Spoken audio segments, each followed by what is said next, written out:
बिस्मिल्लाहिर्रहमानिर्रहीम। अस्सलाम वालेकुम। मेरा नाम डॉक्टर जाहिद शहजाद है। मैं भावल विक्टोरिया हॉस्पिटल में urologist, reproductive and sexual health expert के तौर पे प्रैक्टिस करता हूँ। आज के हमारे लेक्चर का मौजू है हमल के दौरान सेक्स करना। अक्सर मर्द और ख़वातीन हज़रात जब कोई कपल कंसीव कर लेता है तो वो सवाल करते हैं कि क्या हमल के दौरान सेक्स करना सेफ़ है, क्या इससे कोई हमल के ज़ाय होने का ख़तरा तो नहीं, यानी मिसकैरेज का ख़तरा तो नहीं है, या इससे बच्चे को कोई नुकसान तो नहीं होगा, और हमल के दौरान सेक्स की क्या पोजीशन होनी चाहिए। अक्सर उनके जहनों में ऐसे सवालात आते हैं कि प्रेगनेंसी के दौरान सेक्स करने से मिसकैरेज ना हो जाए, और इस वजह से वो काफ़ी अरसे तक एवॉइड करते रहते हैं सेक्स के साथ। आज हमने इन सवालों के जवाब देने हैं और जो लोगों के जहनों में इस बारे में मिसकंसेप्ट्स हैं वो दूर करने हैं। सबसे पहली बात तो ये है कि अगर नॉर्मल प्रेगनेंसी है तो उस प्रेगनेंसी के दौरान सेक्स करना बिल्कुल नॉर्मल भी है और नेचुरल भी है। और इस नॉर्मल और नेचुरल प्रेगनेंसी के दौरान हम बिस्तरी करते हुए जो मूवमेंट्स होती हैं और पेनिट्रेशन होती है पीनस की, इससे बच्चे के ऊपर कुछ असर नहीं पड़ता, कोई नुकसान नहीं होता, और ना ही इससे मिसकैरेज का कोई ख़तरा होता है, क्योंकि बच्चा पेट की दीवारों के अंदर, और पेट के अंदर फिर यूट्रस होती है, उसकी भी मस्कुलर दीवारें हैं, उसमें होता है, और उसके अंदर फिर 3 मज़ीद झिल्लियाँ होती हैं, एमनियन, कोरियन और एलेंटॉयस। और उन झिल्लियों के अंदर भी अल्लाह ताला ने पानी रखा हुआ है, एमनियोटिक फ्लूइड। बच्चा उसके अंदर मौजूद होता है, और सेक्स के दौरान जो मूवमेंट्स होती हैं, जो जर्क्स होते हैं, उसकी वजह से, ये एमनियोटिक फ्लूइड्स की वजह से कुशन का काम करता है, और इतनी मस्कुलर लेयर्स के अंदर मौजूद होने की वजह से मिसकैरेज का बहुत कम चांस होता है और बच्चे को कोई नुकसान नहीं पहुंचता। पहली बात तो ये है कि नॉर्मल प्रेगनेंसी के दौरान सेक्स करना बिल्कुल नेचुरल है और नॉर्मल है, इससे ज़रूरी नहीं है कि बहुत ज़्यादा अवॉइड करना चाहिए।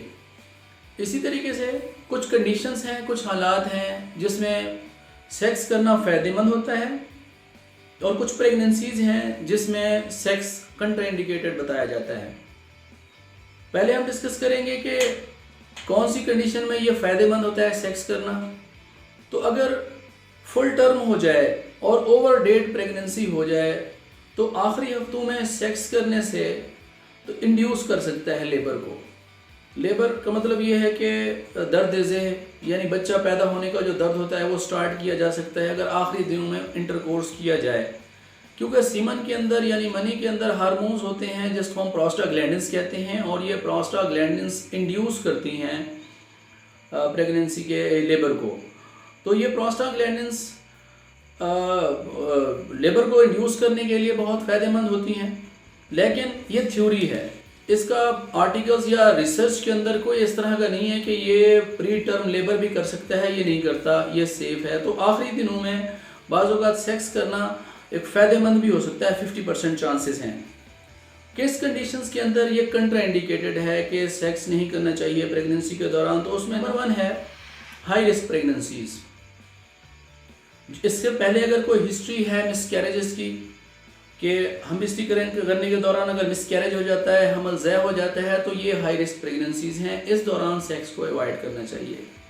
दूसरा, ऐसी फीमेल्स जिनको बग़ैर किसी वजह के इंटरकोर्स के दौरान विजाइनल ब्लीडिंग होती है, डिस्चार्ज होता है, उनको भी कंट्राइंडिकेटेड है कि उनमें भी नो सेक्स, यानी इंडिकेशन नहीं होती सेक्स करने की। और तीसरे नंबर के ऊपर ऐसी ख़वातीन जिसमें प्री टर्म लेबर का चांस होता है, और प्रीवियस हिस्ट्री भी ऐसी है कि इंटरकोर्स करने से उनमें प्री टर्म लेबर यानी बहुत पहले अर्ली लेबर स्टार्ट हो जाती है, उनमें भी ये प्रेगनेंसी सेक्स करना प्रेगनेंसी के दौरान कंट्राइंडिकेटेड है। इसके अलावा अगर जो ये मेम्ब्रेन्स जिसमें बच्चा होता है अगर वो लीक हो जाएं या रप्चर्ड हो जाएं, रप्चर्ड मेम्ब्रेन का केस, जिनमें पानी मुसलसल निकलता रहता है प्रेगनेंसी के दौरान, और अल्ट्रासाउंड पे बताया जाता है कि इसकी मेम्ब्रेन जो हैं ये थैली फट चुकी है, पानी कम हो चुका है, उनमें भी कंट्राइंडिकेटेड है कि सेक्स नहीं करना चाहिए। और एक और इंडिकेशन जिसमें सेक्स नहीं कर सकते प्रेगनेंसी के दौरान वो है कि प्लेसेंटा वो लो लाइंग हो, वो यूट्रस के अंदर बहुत नीचे पड़ा हुआ हो, अल्ट्रासाउंड पे पता चल जाता है ऐसी प्रेगनेंसी का जिसमें लो लाइंग प्लेसेंटा होता है, उसमें भी सेक्स नहीं करना चाहिए, क्योंकि उस दौरान ब्लीडिंग हो सकती है और सीवियर ब्लीडिंग भी हो सकती है। ये 4-5 कंट्राइंडिकेशन है कि प्रेगनेंसी के दौरान सेक्स नहीं किया जा सकता। बाकी ये नॉर्मल है कि पूरी प्रेगनेंसी के दौरान आप सेक्स कर सकते हैं, कपल को इससे बहुत ज़्यादा अवॉइड करने की ज़रूरत नहीं है। इसमें प्रिकॉशंस क्या हैं सेक्स के दौरान? कोशिश करें कि प्रेग्नेंट वुमेन मिशनरी पोजीशन में ना लेटे, मतलब बिल्कुल बैक जो है वो ज़मीन पे नहीं होनी चाहिए, कोई साइड पोजीशन ले लें, लेफ़्ट या लेटरल साइड के ऊपर सेक्स करना चाहिए, बिल्कुल फ्लैट बैक के ऊपर मिशनरी पोजीशन में सेक्स ना करें। इसके साथ और प्रिकॉशंस ये है कि कोशिश करें कि पार्टनर कंडोम्स यूज़ कर ले ताकि सेक्सुअली ट्रांसमिटेड डिजीज़ से अवॉइड किया जा सके, क्योंकि प्रेगनेंसी ये वारंटी नहीं है कि इसकी वजह से सेक्सुअली ट्रांसमिटेड डिजीज़ नहीं हो सकती। लेकिन अगर पार्टनर ऑलरेडी अपने टेस्ट करा चुका है और उसको खुदा न खास्ता कोई STDs सेक्सुअली ट्रांसमिटेड डिजीज़ नहीं है, तो वो फिर बगैर कंडोम के सेक्स भी कर सकता है। हमारी सारी डिस्कशंस के अंदर अलगर्ज कहना ये था, अक्सर जो सवाल किया जाता है कि जी प्रेगनेंसी के दौरान कितना अरसा सेक्स ना करें, कितना अरसा अवॉइड करें, करना भी चाहिए या नहीं करना चाहिए, तो उसका कहने का मकसद ये था कि ये नॉर्मल और नेचुरल है प्रेगनेंसी के दौरान सेक्स करना, कोई कंट्राइंडिकेटेड नहीं है। अगर नॉर्मल प्रेगनेंसी है, हाई रिस्क प्रेगनेंसी नहीं है, तो ये आप पूरी प्रेगनेंसी के दौरान आप सेक्स कर सकते हैं, इवन लास्ट वीक्स तक भी आप प्रेगनेंसी के दौरान सेक्स कर सकते हैं, ये सेफ है। तो जितने भी प्रेग्नेंट कपल्स हैं उनको मेरा ये लेक्चर शेयर कीजिए, और जो इस बारे में क्वेश्चंस क्वेरीज आपकी हैं वो आप मेरे यूट्यूब चैनल में आप क्वेश्चंस भी कर सकते हैं, मैं उसको आंसर दूंगा आपको। तो ये एक मिथ्स और मिसकंसेप्ट दूर करना था कि प्रेगनेंसी के दौरान सेक्स को अवॉइड करना चाहिए या नहीं। Thank you very much.